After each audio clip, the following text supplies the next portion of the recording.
भगवान कृष्ण का नाम लड्डू गोपाल कैसे पड़ा, इसके पीछे एक बहुत प्यारी कहानी है। प्राचीन समय में ब्रजभूमि में श्री कृष्ण के परम भक्त कुंभन दास रहा करते थे। उनके पास श्री कृष्ण का एक चित्र था जिसमें श्री कृष्ण बांसुरी बजा रहे थे। कुंभन दास प्रभु के इस प्यारे रूप में खोए रहते, उनकी भक्ति में डूबे रहते और उनकी आराधना के नियम को पूरी श्रद्धा से निभाते थे।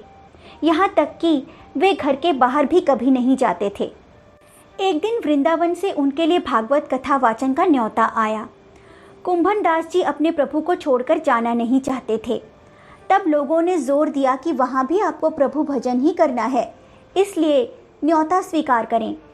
इस पर कुंभन दास जी ने भगवान की सेवा की सारी तैयारी की और सोचा कि रोज़ शाम को लौटकर पूजा कर लिया करेंगे, जिससे उनका नियम नहीं टूटेगा।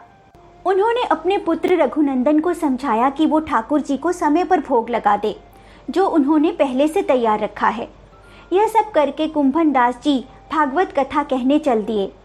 प्रभु की सेवा का उत्तरदायित्व अब रघुनंदन पर था, सो वो भोला बालक भोजन की थाली लेकर ठाकुर जी के सामने बैठ गया और बोला, हे ठाकुर जी, आओ भोग लगाओ। उसके मन में यही छवि थी कि ठाकुर जी आकर अपने हाथों से भोजन करेंगे, जैसे अन्य सभी लोग करते हैं। वो ठाकुर जी से बार बार आग्रह करता रहा, परंतु भोजन ज्यों का त्यों ही पड़ा रहा। अब रघुनंदन उदास हो गया और रोते हुए पुकारने लगा, हे ठाकुर जी, मेरी भूल को क्षमा करो, आओ आकर भोग लगाओ। उसकी करुण पुकार सुनकर भगवान कृष्ण ने एक नन्हे बालक का रूप धारण किया और भोजन करने बैठ गए। रघुनंदन बहुत प्रसन्न हुआ। रात को कुंभन दास ने रघुनंदन से पूछा कि उसने ठाकुर जी को भोग लगाया था या नहीं। रघुनंदन ने कहा कि उसने ठाकुर जी को भोग लगवा दिया था। इस पर कुंभन दास ने प्रसाद मांगा तो रघुनंदन ने कहा कि सारा भोजन तो ठाकुर जी ने खा लिया, थाली में कुछ भी शेष नहीं है। कुंभन दास ने सोचा कि शायद भूख के मारे रघुनंदन ने ही सारा भोजन खा लिया होगा। अब प्रतिदिन ऐसा ही होने लगा।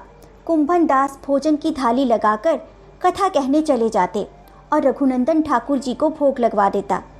जब भी कुंभन दास प्रसाद मांगते तो यही उत्तर मिलता कि भोजन तो ठाकुर जी ने ही खा लिया। कुंभन दास को लगने लगा कि उनके पुत्र को झूठ बोलने की आदत पड़ गई है, पर वो ऐसा क्यों कर रहा है। एक दिन उन्होंने कुछ लड्डू बनाकर थाली में सजा दिए और छिपकर देखने लगे कि बच्चा क्या करता है। रघुनंदन ने हमेशा की तरह थाली उठाई और ठाकुर जी के सामने रख दी तथा उन्हें भोग लगाने का आग्रह किया। तभी प्रभु बालक का रूप धारण किए हुए प्रकट हुए और लड्डू खाने लगे। ऐसा मनोहारी दृश्य देखकर कुंभन दास स्वयं को रोक न सके और दौड़ते हुए आकर उनके चरणों में गिर गए। उस समय ठाकुर जी के एक हाथ में लड्डू और दूसरे हाथ का लड्डू मुख में जाने को ही था कि वे बालक रूप में ही वहीं जड़ हो गए। उसके बाद से उनके इसी लड्डू गोपाल रूप की पूजा की जाती है।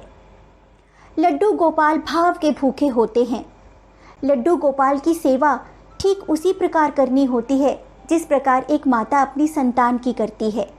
कहते हैं उनकी पूजा से घर की सभी परेशानियां दूर हो सकती हैं और मन भी प्रसन्न रहता है। इस बात का खास ध्यान रखें कि यदि आप घर में लड्डू गोपाल जी को लाने का मन बना रहे हैं तो सबसे पहले अपने मन में ये भाव बैठाना होगा कि अब इस घर के स्वामी आप नहीं, लड्डू गोपाल जी हैं। जय श्री कृष्ण।